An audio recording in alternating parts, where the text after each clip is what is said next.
So the big question is this: how do investors like us who trade options and manage our own money generate income regardless of where the stock market goes, and do it all in a way that lets us make time for the people and things we love, and yet still build wealth and remain profitable? That's the question, and this podcast will give you the answer. I'm your host, Kirk Duplessis, and you're listening to The Daily Call from Option Alpha.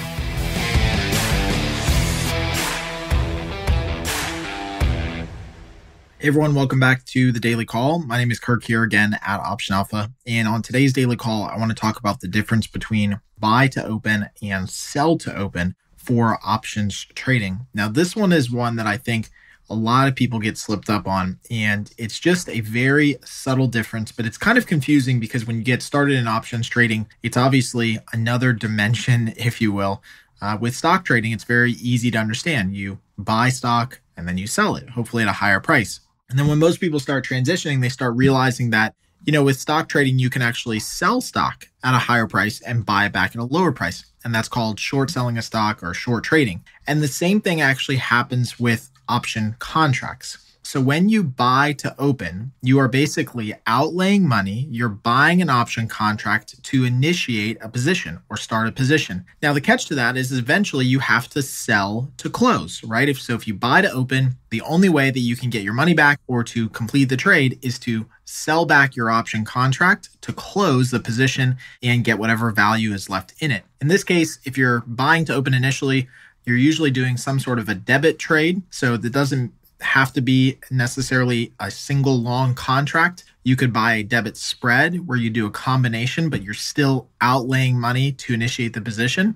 And so again, the only way that you get money back is you hopefully see that position increase in value so that you can sell to close. Now, the difference between that and the other example, which is sell to open, is that in the case of sell to open, you are actually selling a contract or a spread that you have to buy back to close later on to complete the transaction. And I know it's a little bit confusing when you get started because how can you sell something you own? Well, you basically, in very simple terms, you have an obligation to buy back that contract. So you openly sell that contract to somebody else with the understanding that you will buy that contract back in the future or close the position and complete the trade. So when you sell to open in options trading, you are taking in a credit, and that credit is usually the most amount of money that you can possibly make on the trade. So if we sell to open, say, a straddle, and we take in an $800 credit, we really can't make any more than $800. Our goal at that point is then to buy back that straddle at a future date or when implied volatility drops or when time decay starts working its magic,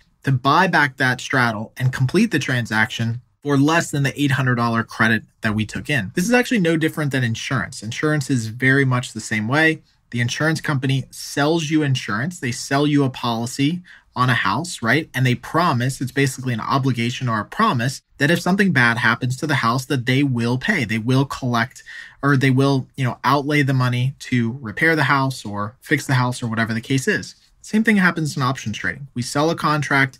We're basically selling an obligation that says that we will buy the stock or, complete the transaction in the future. Now, just like an insurance company, if they sell you insurance on your house and nothing bad happens, well, they complete that contract at the end of the year and they resell you insurance again. And so they sell it to you again the next year and the next year and the next year and the next year, continuing to collect premium until, or if nothing ever happens, to your house, then they collect all this premium. Same thing happens in options trading.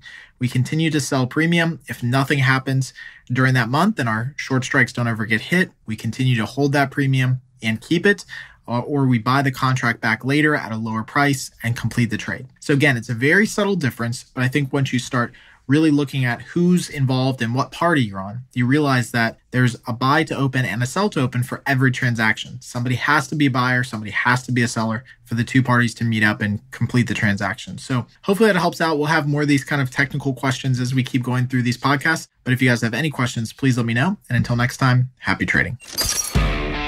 Thanks for joining us on The Daily Call. Be sure to subscribe right now for more daily options trading ideas, strategies, and tactics to help you learn how to play smarter, more profitable trades. And if you like what we're doing, don't forget to give us a rating and a review so we can continue to bring you the best daily content possible. We'll see you again tomorrow, right here on The Daily Call from OptionAlpha.com.